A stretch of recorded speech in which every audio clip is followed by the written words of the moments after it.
दोस्तों, हर एक शहर की अपनी एक अलग पहचान होती है। इस पहचान से मेरा मतलब है इन शहरों की लोकेशन और ओल्ड आर्किटेक्चर से नहीं, बल्कि इनके मॉडर्न और सस्टेनेबिलिटी डेवलपमेंट से।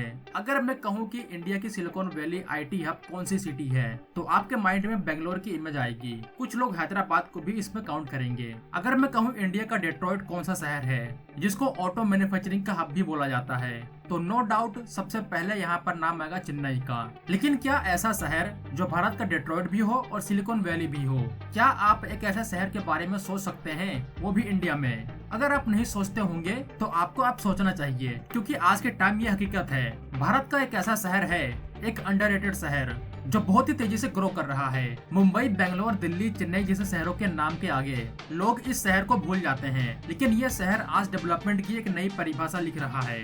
मैं यहाँ बात कर रहा हूँ पेशवा के शहर पुणे की। पुणे एक ऐसा शहर है जो बिना ज्यादा लाइमलाइट या फिर अटेंशन ग्रैब किए तेजी से आगे बढ़ रहा है। यह शहर एक एग्जाम्पल भी है कि एक राज्य में एक बड़े शहर को उसी राज्य का एक दूसरा शहर कैसे आउटशाइन कर सकता है। महाराष्ट्र का क्राउन अगर कोई शहर है तो वो है मुंबई, इसमें कोई डाउट नहीं है। लेकिन अब ऐसा लगता है कि पुणे जल्द ही इस क्राउन को अपना बनाने वाला है। तो आखिर क्या खास है इस शहर में? चलिए पुणे सिटी को हम जानते हैं कि इसका पास्ट कैसा था, प्रेजेंट कैसा है और सबसे बड़ी बात, फ्यूचर कैसा होगा। क्या यह शहर सबको पीछे छोड़ने वाला है डेवलपमेंट के रेस में?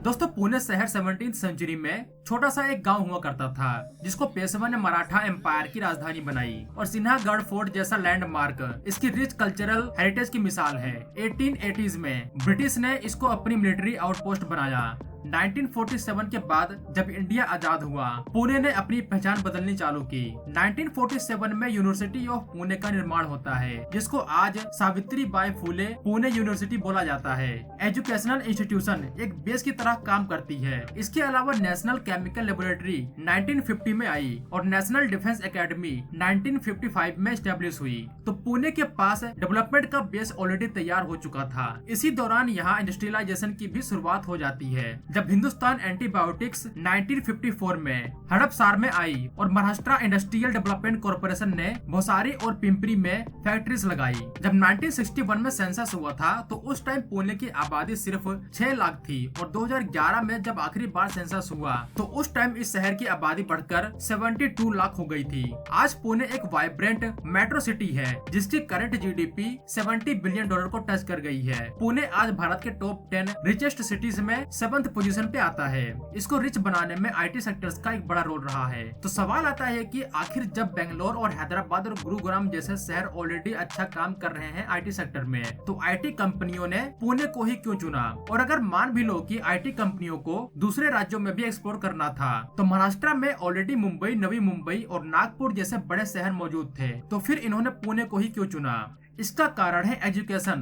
पुणे को ऑक्सफोर्ड ऑफ द ईस्ट कहा जाता है, क्योंकि यहाँ 200 से ज्यादा इंजीनियरिंग कॉलेज है, जहाँ से हर साल 50,000 से ज्यादा स्किल्ड ग्रेजुएट इंजीनियर निकलते हैं। ये टैलेंट पूल आईटी जाइंट जैसे इन्फोसिस, टीसीएस, विप्रो और टेक महिंद्रा को अट्रैक्ट करता है। हिंजवाड़ी आईटी पार्क जो 1998 में बना, आज 1200 से ज्यादा कंपनीज और 3.5 लाख एम्प्लॉइज का घर है। तो जो बेसिक फाउंडेशन है ग्रोथ का, वो है एजुकेशन। बेंगलुरु की तरह पुणे ने भी उसी पे फोकस सबसे पहले किया, और यही मैं अपनी कई सारी वीडियोस में भी बोल चुका हूँ कि अगर देश को आगे बढ़ना है, हमें इनोवेशन की फील्ड में आगे बढ़ना है, जैसे आज चाइना आगे बढ़ चुका है, तो हमें अपने एजुकेशन सिस्टम को मजबूत करना होगा, इनमें इन्वेस्ट करना होगा, रिसर्च पे इन्वेस्टिंग बढ़ानी होगी। एजुकेशन की क्या इंपॉर्टेंस है, उसका रिजल्ट हमारे सामने है। एक राज्य जहाँ मुंबई जैसा शहर हो, उसको छोड़ के आईटी और टेक कंपनियां पुणे में आ रही हैं। इसी की वजह से आज 7% से ज्यादा ग्रोथ कर रहा है ये सिटी, क्योंकि यहाँ पे स्किल्ड वर्कर मिल जाते हैं।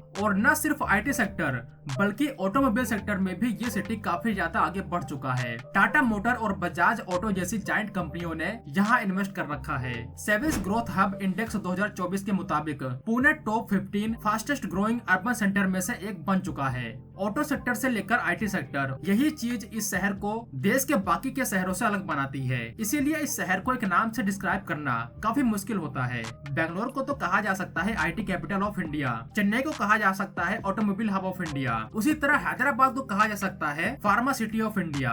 लेकिन पुणे को आप कैसे डिस्क्राइब करेंगे, क्योंकि ये IT में भी बहुत आगे जा चुका है और ऑटोमोबाइल सेक्टर में भी काफी ज्यादा अच्छा काम कर रहा है। और ग्रीन स्पेस की तो बात ही अलग है। थोड़ी सी हिली टेरेन की वजह से ये सिटी रहने के लिए काफी ज्यादा अट्रैक्टिव बन जाती है। लिवेबिलिटी मर्सर 2017 रैंकिंग में पुणे को इंडिया में सेकंड बेस्ट सिटी कंसीडर किया गया है रहने के लिए। दोस्तों, दुनिया का कोई भी शहर हो, अगर उसका इंफ्रास्ट्रक्चर सही नहीं है तो लॉन्ग टर्म में ऐसे शहर सस्टेन नहीं कर पाते। ये आज हम बेंगलोर के साथ होते हुए देख रहे हैं। तो क्या पुणे का इंफ्रास्ट्रक्चर वर्ल्ड क्लास है? आज क्या सिचुएशन है और फ्यूचर में क्या होने वाला है, उससे हमें पुणे का फ्यूचर पता चलेगा।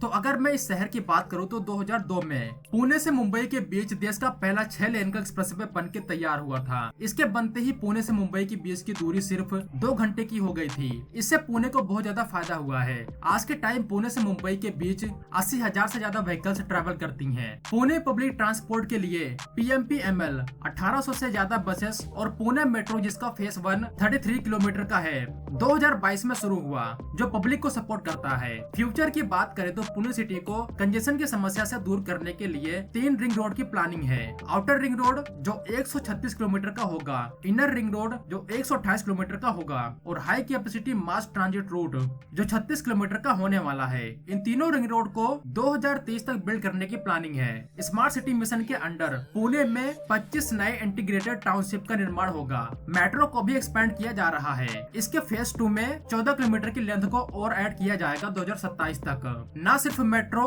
बल्कि पुणे एयरपोर्ट को भी एक्सपेंड किया जाएगा, जिसकी शुरुआत 2026 में होगी। पोल्यूशन को ध्यान में रखते हुए 500 नई इलेक्ट्रिक बसेस को ऐड किया जाएगा। इसके अलावा पुणे रिवर फ्रंट से शहर को और ज्यादा रहने के लायक बनाया जाएगा। और इसी के साथ ये सवाल आता है कि क्या ये शहर बेंगलोर और हैदराबाद जैसे शहरों को बीट कर सकता है IT सेक्टर में? बेंगलोर और हैदराबाद ये भारत के 2 शहर हैं जिनका योगदान सबसे ज्यादा है IT सेक्टर में। बेंगलोर जो ऑलरेडी भारत का IT हब है, जिसको सिलिकॉन वैली भी बोला जाता है, वहीं हैदराबाद भी धीरे धीरे बेंगलोर को कैच करने की ओर तेजी से बढ़ रहा है। इन दोनों के बीच पुणे अपने आप को कहां पे स्टैंड पाता है? 2024 में पुणे गुरुग्राम को बीट करके इंडिया की 3rd largest IT export city बन चुकी है। गुरुग्राम जो ऑलरेडी काफी ज्यादा फेमस सिटी है, जिसको मिलेनियल सिटी का टैग मिला हुआ है और इसको साइबर सिटी भी बोला जाता है, जहाँ पे दुनिया भर की मल्टीनेशनल टेक कंपनियां मौजूद हैं। इसके बावजूद पुणे ने इस शहर को बीट कर दिया। अगर मैं आपको पिछले 5 साल का डेटा दिखाऊं कि पुणे ने किस तरह से IT एक्सपोर्ट्स में जंप लगाई है, तो आपको इस शहर के IT ग्रोथ का अंदाजा हो जाएगा। 2019-20 में 51,000 करोड़ से 2020-21 में 56,900 करोड़, 2021-22 में एक बड़ी जंप 70,000 करोड़, 2022-23 में एक और बड़ी जंप 94,000 करोड़ और 2023-24 में तो 1 लाख करोड़ के मार्क को भी टच कर लिया है। तो क्या जिस तरह से पुणे ने गुरुग्राम को बीट किया है, उसी तरह से बेंगलोर और हैदराबाद को भी बीट कर सकता है? अगर अभी के सिनारियो में बात करें, ये टफ है लेकिन पुणे कर सकता है। वो कैसे, इसको भी समझते हैं। अगर आप बेंगलोर को देखें तो ये इंडिया का IT एक्सपोर्ट लीडर है। यहाँ पे 7,000 से ज्यादा IT कंपनियां हैं और ये इंडिया का 40% IT एक्सपोर्ट करता है। लेकिन यहाँ का ट्रैफिक 2 से 4 घंटे आपका एक्स्ट्रा समय खा जाता है, जो टाइम आप प्रोडक्टिविटी में लगा सकते हैं। पुअर इंफ्रास्ट्रक्चर के अलावा यह शहर रहने के लिए भी काफी ज्यादा एक्सपेंसिव है। दूसरी तरफ हैदराबाद का हाईटेक सिटी और फार्मा सिटी दोनों इस शहर की पहचान बन चुकी है। आज का मॉडर्न हैदराबाद कैसे बिल्ड हुआ, इसके ऊपर मैंने एक डिटेल वीडियो बना रखी है, जिसका लिंक डिस्क्रिप्शन में मिल जाएगा। हैदराबाद IT में तो 2nd पोजीशन पे आता है, लेकिन ये शहर फार्मा में इंडिया का तो लीडर है ही, लेकिन इसके साथ साथ ये इस सेक्टर में ग्लोबल लीडर भी है, जिसको आज इंडिया की वैक्सीन कैपिटल सिटी भी बोला जाता है। लेकिन इस शहर की अभी के टाइम सबसे बड़ी प्रॉब्लम है लैंड की। आज के टाइम सिटी सेंटर या उसके आसपास आपको ओपन स्पेस बहुत कम मिलेगा, जिसकी वजह से हाईटेक सिटी का एक्सपेंशन नहीं हो सकता। इसीलिए आपने देखा होगा कि तेलंगाना की सरकार हैदराबाद के पुराने जंगलों को काट रही है नई IT पार्क को बनाने के लिए, जिसकी वजह से तेलंगाना की सरकार को काफी ज्यादा विरोध का सामना भी करना पड़ रहा है।